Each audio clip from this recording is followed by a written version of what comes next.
I grew up in a small town. And so for me, some of you grow up in New York or L.A. or Chicago, and you don't have to leave.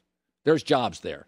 But my next guest also grew up in a small town. And there's something about when you grow up in a small town, you know at a very early age, you gotta leave to make things happen.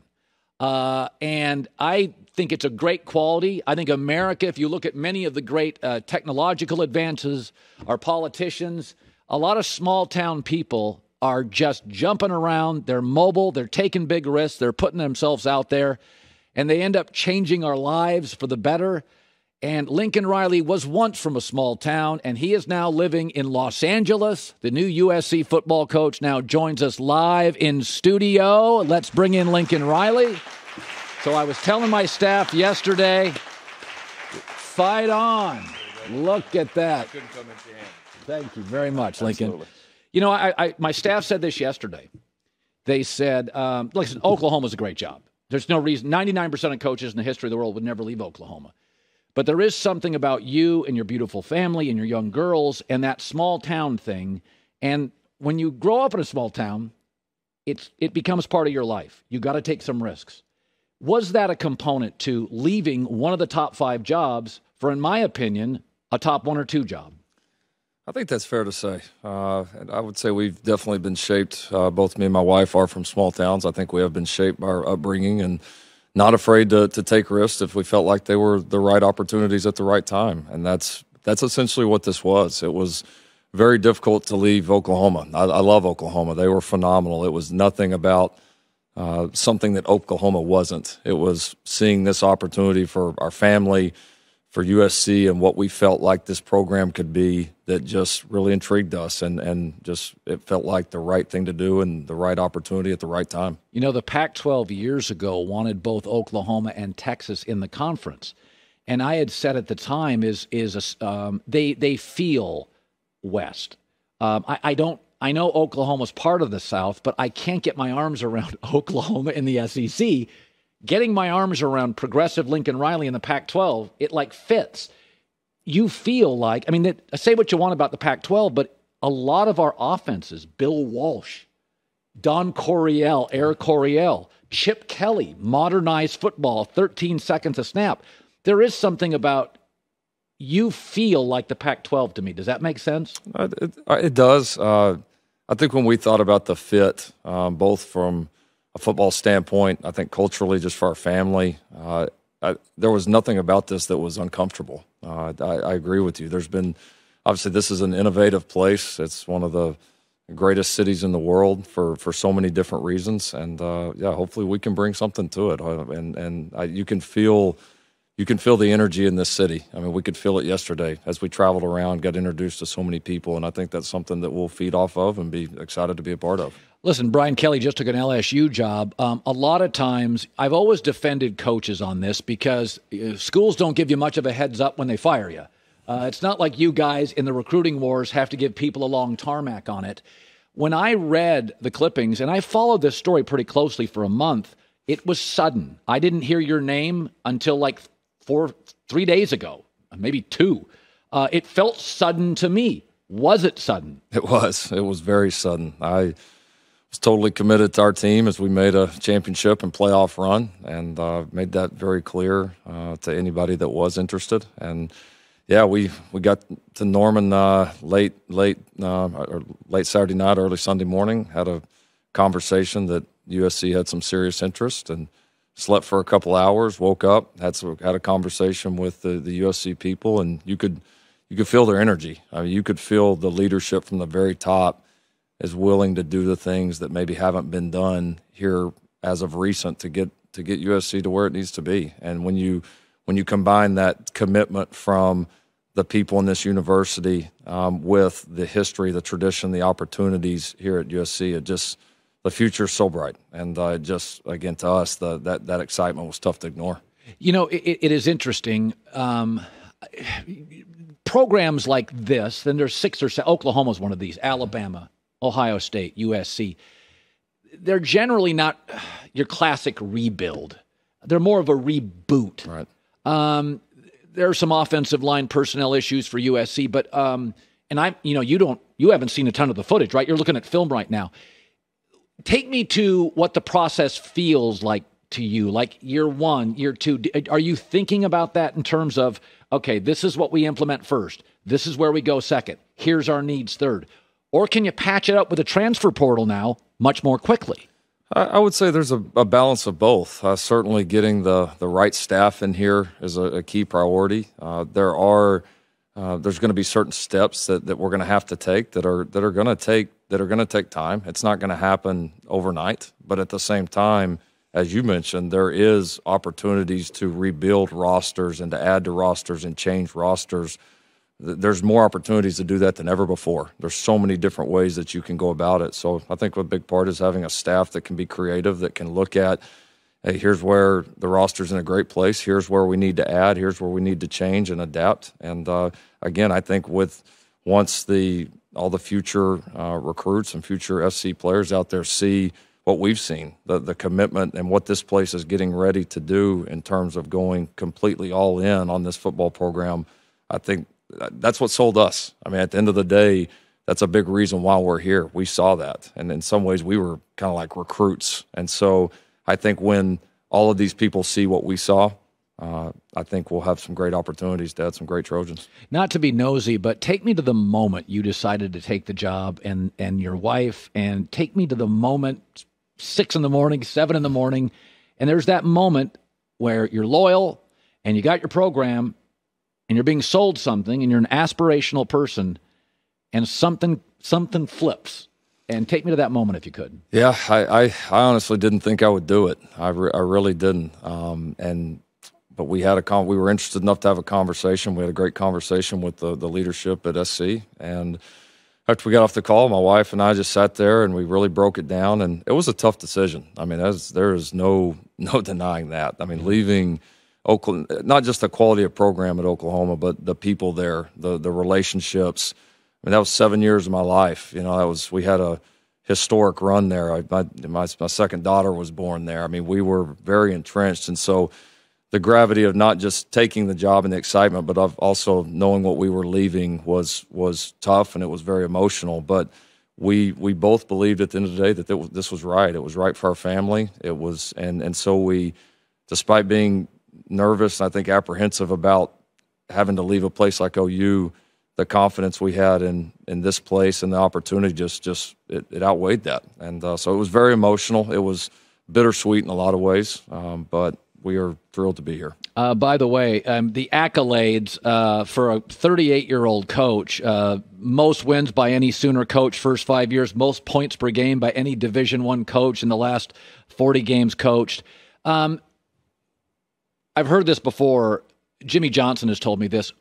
Sometimes the best time to reevaluate something personally or on a team is when you're winning. It's easier to send the message after a winning streak. And so you've had so much success, you're not failing at much. Is there anything you look at now as you move to USC and go, this is one thing I'm going to redo? Because you did inherit a program Absolutely. from Bob Stoops, so it had its own inertia. Absolutely. Now it's your program. Is there anything you look at and go, I may do that differently? Well, I think there's going to be a lot of things about that we did at our program at Oklahoma that I think have been big parts of the success at Oklahoma that we will bring here. But this isn't Oklahoma either, and so I think we have to be flexible and find for us, what works out here. What works for this part of the country, what works for our players and our staff out here. And so I think having a staff that can be very flexible in that is very, very important.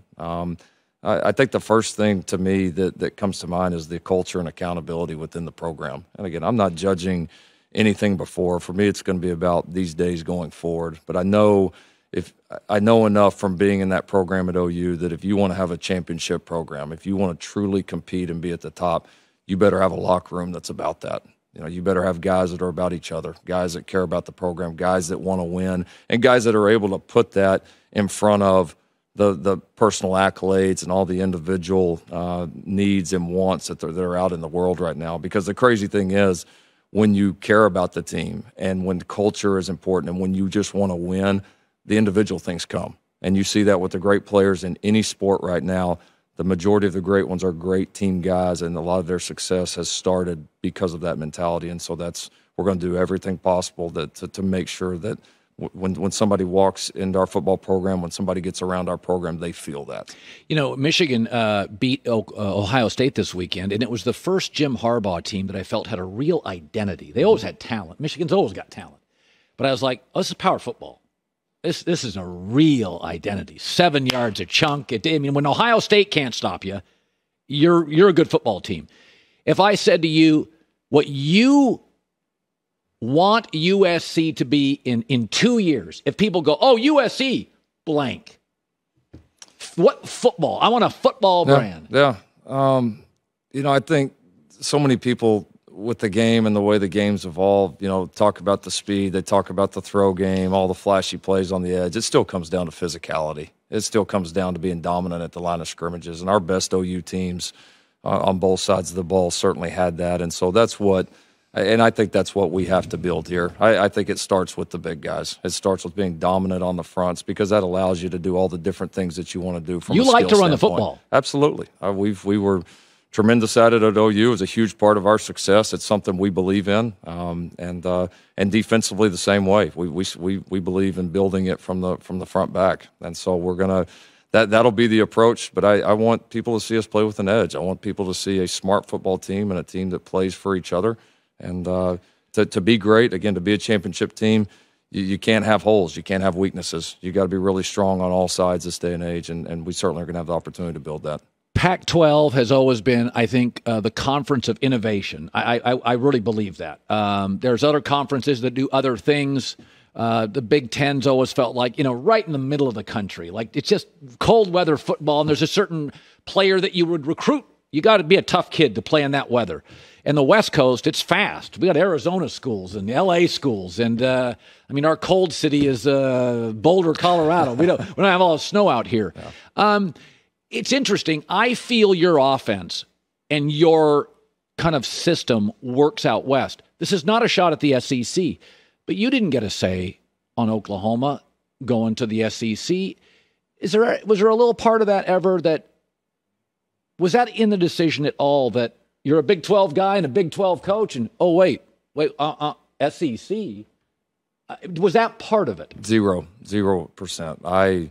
The leadership at OU was fantastic, communicating with me throughout that process, asked feedback. Certainly not saying I made the decision by any stretch, but I was able to give some feedback and be a part of those discussions. And I think it's going to be a great move for OU. I do. And that had no part of it. This decision really and truly, no matter what anybody thinks on the outside, was about this opportunity for so many different reasons, for my family, for the opportunity that we believed in as far as what USC could be and what we could do to help USC. And it was just the right challenge at the right time. So, no, it had nothing to do with it. I do think what we do is going to translate well out here, and can't wait to get it implemented and started. Oklahoma recruited Los Angeles very well. You've been, and by the way, Bob did. It's always been something where there's talent here, and when USC and UCLA are down, there's opportunities. When you look right now in this class, because you got about 2 weeks here, right? Right. How is the talent in Southern California that you could drive in your car over the next 2 weeks? How is the talent in this state high school football? Oh, it's tremendous. It's tremendous. I've had a long respect for these players, and no matter where I've been, we've always wanted to come out west and recruit because there is great talent. There's players here that want to be great. There's elite coaches in this area. I mean, you can, and we've had a lot of success, not just in recruiting, but when these guys have gotten to our schools, yes, they've become really, really good football players. And so, no, I love it. I love recruiting out here. Always have a lot of great relationships already. Obviously, it's going to be a huge key to our success at SC, but very confident that, one, the players are out here too, but the second part is we have to build and put something in front of them that says there's no reason to go across the country. There's no reason to go anywhere else. I can get the very best right here in L.A. You've never coached at the Coliseum, have you? I have not. Yesterday was my first time in there. Let me tell you something. On a Saturday night when Pete had it rolling, it's different. I mean, don't get me wrong. I've been to almost all these.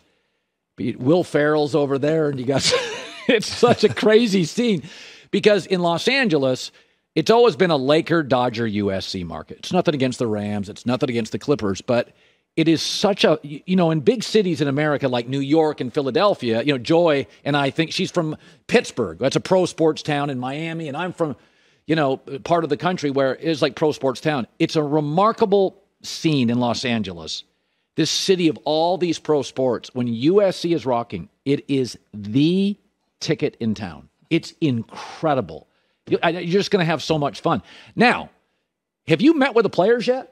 I have. I got a chance to quickly. Obviously they play the game against Cal this weekend, so trying not to step too much in there, but had a great chance to have an initial meeting with them yesterday. And will you start watching film on what works, what doesn't? Yeah, we will. It'll be a great chance for myself and the staff that we've already brought here to have a chance to evaluate them. We'll get to watch them practice a little bit this week, which will be great to start to get an idea of what our roster looks like and get to know these players. And so, it's one great advantage of being here early. Will you reach out to Pete Carroll? He, by the way, called.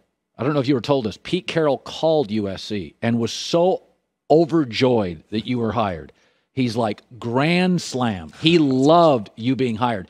Is there anybody, would you reach out to Pete? Oh, 100%. We got to know each other a few years ago. I got to spend a few days with him out in Seattle. He's phenomenal, as everybody knows. So, no, he knows this place as well as anybody. So he is. I've got a long list of people that I can't wait to talk to, but he's certainly at the top. So in the next 6 hours, do you get in a car and go visit high schools? Absolutely. Could I go with you?